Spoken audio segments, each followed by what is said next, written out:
आज हम हिंदू लॉ का एक महत्वपूर्ण एक्ट डिस्क्राइब करेंगे जिसका नाम है Hindu minority and guardianship act 1956। Hindu minority and guardianship act जो है वो हमें यह बताता है कि जो हिंदू बच्चा है उसके गार्जियंस कौन होंगे। The Hindu law of guardianship of minor children has been codified and reformed by a Hindu Minority and Guardianship Act 1956. The act is principally intended to declare as to who are the person entitled to act as a natural guardian of a Hindu minor is respect of the person and property of the minor and to impose certain restrictions on the power of such guardians.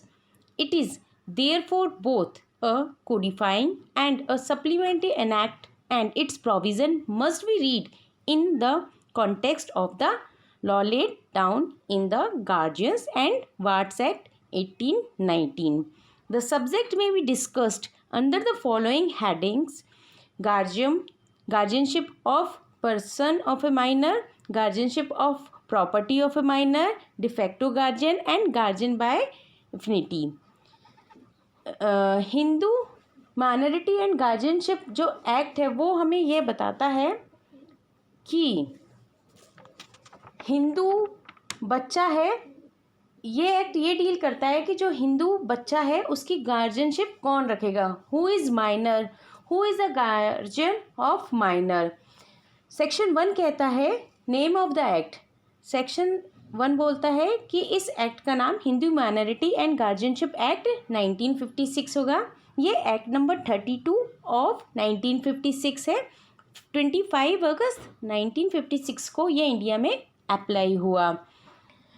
Act number 32 का मतलब ये हुआ कि 1956 में Hindu minority act के साथ साथ और भी एक्ट बने थे।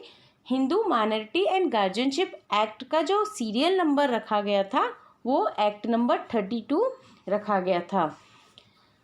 सेक्शन 2 कहता है act to be supplementary to act 8 of 1890।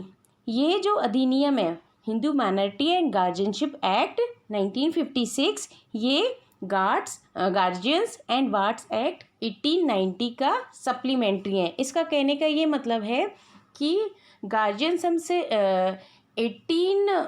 1956 से पहले भी प्रोविज़न्स थे गार्जियनशिप के रिगार्डिंग। उसका जो उल्लेख है वो हमें गार्जियंस एंड वार्ड्स एक्ट 1890 में मिलते हैं, लेकिन कुछ और प्रोविज़न्स थे जो हिंदू माइनर के लिए इंक्लूड किए गए। उसका जो उल्लेख है वो हमें Hindu minority and guardianship act में मिलता है। Section 3 application of act. This act apply to any person who is Hindu by religion in any of its form and development, including Lingayat or a follower of a Brahm, Prajapat or Arya Samaj, to any person is Buddhist, Jain or Sikh by religion, to any person domiciled in the territory to which this act extend who is not a Muslim, Christian, Parsi or Jew by religion, unless it is proved that any such person would not have been governed by the Hindu law or by any custom or uses as part of the law is respect of any of the matter dealt with herein if this act had not been passed। कहने का ये मतलब है ये Hindu minority and guardianship act किस पे apply होगा, तो उसमें सेक्शन 3 में हिंदू कौन है इसको डिफाइन किया गया है। वह व्यक्ति जो जन्म से हिंदू है, जिनका जन्म हिंदू माता पिता के द्वारा हुआ हो, लिंग समाज, आर्य समाज, लिंगायत, मुस्लिम, क्रिश्चियन, पारसी और जू जो धर्म से हिंदू नहीं है उन पे ये अप्लाई नहीं होगा। सेक्शन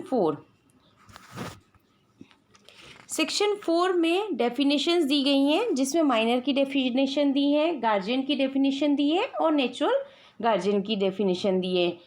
माइनर कौन होता है? Minor means a person who has not completed the age of 18 year. Minor वह हिंदू बच्चा होता है जिसने 18 वर्ष की उम्र पूरी नहीं की है। सेकंड है गार्जियन। गार्जियन कौन होता है? सेक्शन 4B में ये बताया गया है कि गार्जियन कौन है और उसके टाइप्स भी बताएं। Guardian means a person having care of a person of a minor of his property और of both his person or property are include natural guardian, a guardian appointed by will of the minor, father or mother, a guardian appointed or declared by court, a person in power to act as a such by under any enactment relating to any court or wards। Section 4 में minor, guardian और natural guardian की जो definition है ये बताई गई है। Natural guardian कौन होता है? Natural guardian mean any of the guardian mentioned in section 6।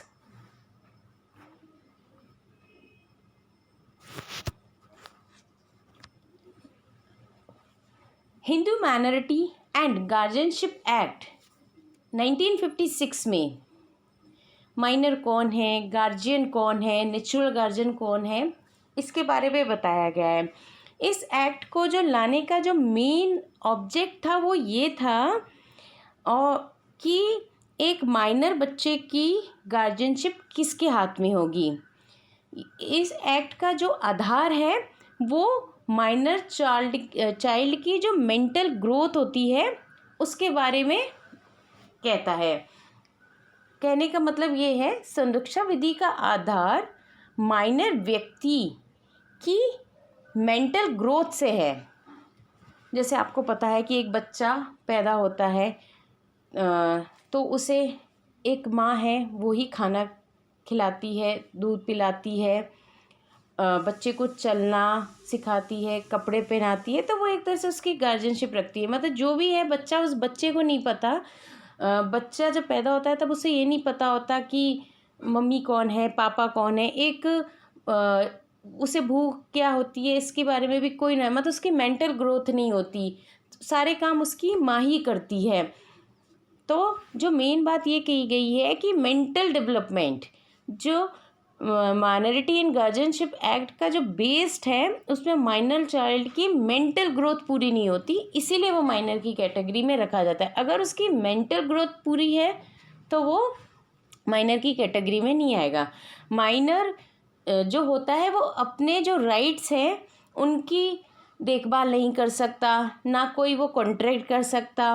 वह व्यक्ति जो माइनर है या माइनर है उसे अपनी संपत्ति को कैसे मैनेज करना है उसे वो भी नहीं पता।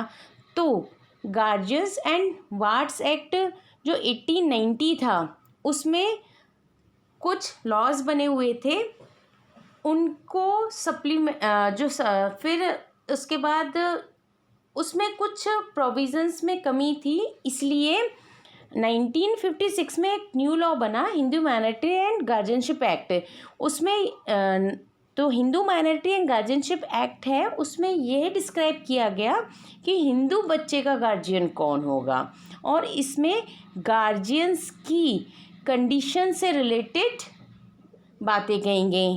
पहली बात ये कही कि पति द्वारा अगर कोई व्यक्ति वसीयती संरक्षक नियुक्त होता है तो पिता की मृत्यु के बाद माता नेचुरल गार्जियन होगी। फॉर एग्ज़ाम्पल, एक हस्बैंड है, एक वाइफ है, उनकी शादी होती है, बच्चा होता है, तो उसमें ये क्या है, तो जब बच्चा हो गया तो मदर और फादर का हस्बैंड और वाइफ का स्टेटस चेंज हो गया। हस्बैंड है वो फादर कहलाया और जो वाइफ थी वो मदर कहलाती है। तो Hindu guardianship minority and guardianship act में ये कहा गया कि हस्बैंड द्वारा अगर कोई टेस्टामेंट्री गार्जियन नियुक्त किया जाता है तो उस पिता की मृत्यु के बाद माता उसकी नेचुरल गार्जियन होगी। सेकंड बात ये कह गई, माता अपने किसी व्यक्ति को वसीयत संरक्षक नियुक्त करती है तो माता की मृत्यु के बाद किसे संरक्षक नियुक्त किया जाएगा। तो इसमें ये कहा जाता है कि मान लो फादर और मदर दोनों ने वसीयती संरक्षक नियुक्त कर दिए। अगर पहले पिता की मृत्यु होती है तो ऑटोमेटिकली मातर नेचुरल गार्जियन हो जाती है। फिर माता की मृत्यु होती है और फिर दोनों की जो विल खिलती है, तो जो बाद में मरा है अर्थात माँ बाद में मरी है, तो माँ के द्वारा जो वसीयती संरक्षक नियुक्त किया गया है माइनर चाइल्ड के लिए, वो ही वसीयती संरक्षक कहलाएगा। Section 6 natural guardian of minor Hindu के बारे में बताता है। सेक्शन 6 में नेचुरल गार्जियन की क्या डेफिनेशन है वो बताई गई है। The natural guardian of a minor is respect of a minor person as well as in respect of a minor property excluding his or her undivided interest in joint family property are in the case of a boy or unmarried girl, in the case of a illegitimate boy or an illegitimate unmarried girl, in case of married girl। Section 6 में natural guardian की definition बताई गई है। इसमें यह कहा गया है कि जो नेचुरल गार्जियन होंगे वो मदर और फादर होंगे। अगर इलेजिटिमेट चाइल्ड है तो पहले फादर होगा, उसके बाद मदर होगी। लेकिन अगर 5 साल से कम बच्चा है तो गार्जियन तो फादर होगा, लेकिन जो मदर है बच्चे की पूरी कस्टडी मदर के हाथों में होगी। सेकंड, इलेजिटिमेट चाइल्ड में नेचुरल गार्जियन मदर होती है, मदर के बाद फादर होती है। माइनर मैरिज गर्ल है, अगर एक शादी नहीं हुई, अगर उस लड़की की शादी नहीं हुई तो नेचुरल गार्जियन मदर फिर फादर होंगे। लेकिन अगर उस लड़की की शादी हो जाती है और हस्बैंड अगर मेजर है तो नेचुरल गार्जियन हस्बैंड होगा। इन केस मैरिड बॉय और गर्ल दोनों ही माइनर है तो इन केस में जो गर्ल होगी, माइनर गर्ल होगी, उसके जो नेचुरल गार्जियन होंगे वो मदर फादर होंगे, और जो बॉय है जो माइनर है, शादी हो चुकी है, उसके जो गार्जियन होंगे वो उसके माता पिता होंगे। इन केस अगर हस्बैंड मेजर होता है तो मदर और फादर की गार्जियनशिप हट के हस्बैंड में शिफ्ट हो जाती है। Section 7 natural guardian of adopted son. Section 6 के जैसे सेम प्रोविज़न है।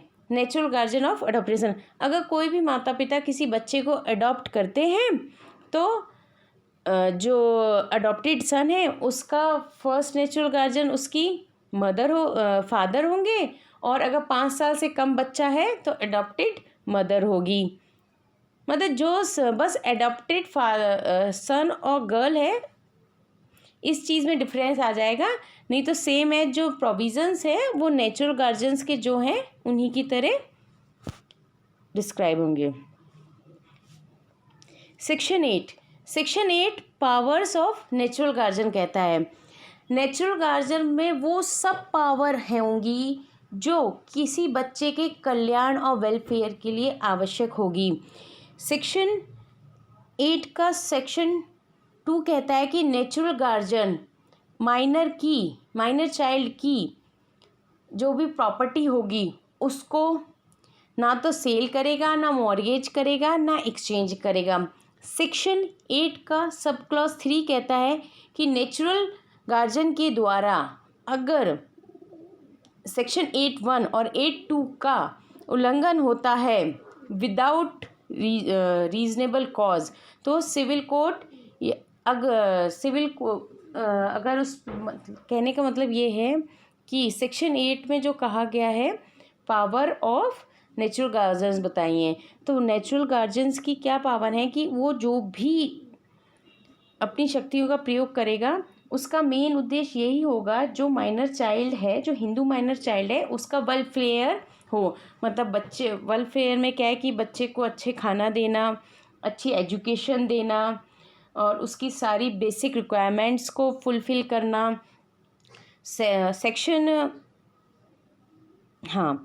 सेक्शन 8 का क्लॉज 2 कहता है natural guardian shall not be without a previous permission of the court, mortgage or charge or transfer by sale, gift, exchange, otherwise any part of immovable property of the minor. ठीक है, section section 8 का clause 2 का ए part ये कहता है कि बिना court की परमिशन के माइनर चाइल्ड की प्रॉपर्टी को ना मॉर्गेज कर सकता है, ना चार्ज कर सकता है, ना सेल कर सकता है, ना गिफ्ट कर सकता है, ना उसको एक्सचेंज कर सकता है। सेक्शन 8 क्लॉज 2 का पार्ट बी कहता है lease any part of such property from a term exceeding 5 year और for a term exceeding more than the 1 year beyond the date on which the minor will attain majority. अगर कोई संपत्ति को lease पे देता है तो 5 साल से ज़्यादा नहीं देगा, और जब वो minor child age of majority को प्राप्त कर लेता है तो ये जो सारे प्रोविज़न्स हैं वो नेचुरल मतलब जो सारे प्रोविज़न्स हैं वो हट जाएंगे और वो अपने विवेक के आधार पर अपनी प्रॉपर्टी का यूज़ कर सकेगा। सेक्शन 9 टेस्टामेंट्री गार्जियन के बारे में कहता है। टेस्टामेंट्री गार्जियन कौन होते हैं? टेस्टामेंट्री गार्जियन वो गार्जियंस होते हैं जो विल द्वारा अपॉइंट किए जाते हैं। विल फादर द्वारा भी लिखी जा सकती है और मदर के द्वारा भी लिखी जाती है। टेस्टामेंट्री गार्जियंस की क्या राइट्स और ड्यूटी हैं? Same as natural guardians. बस ये है कि अगर वो किसी माइनर चाइल्ड की प्रॉपर्टी को अगर बेचता है तो उसे कोर्ट की परमिशन लेनी होगी, कोर्ट में एप्लीकेशन देनी होगी कि इस बच्चे की वेलफेयर के लिए कुछ बेसिक रिक्वायरमेंट के लिए ही मुझे ये प्रॉपर्टी बेचनी पड़ रही है। Without the permission of court वो नहीं बेच सकता।